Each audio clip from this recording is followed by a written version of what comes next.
Abort ചെയ്യണമെന്നാണ് doctors പറഞ്ഞത്. എന്ത് ചെയ്യണമെന്നറിയാതെ പകച്ചുപോയ നിമിഷങ്ങൾ. പക്ഷേ ഞങ്ങളുടെ തീരുമാനം മറ്റൊന്നായിരുന്നു.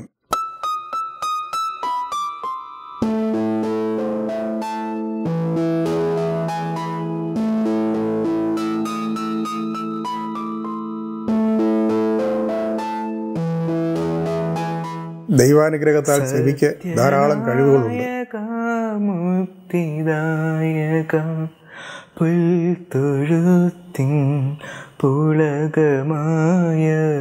ഞാനിപ്പോൾ 9th സ്റ്റാൻഡേർഡിലാണ് പഠിക്കുന്നത്. ഭാവിയിൽ ഒരു സയൻറ്റിസ്റ്റ് ആകാനാണ് എനിക്ക് ആഗ്രഹം.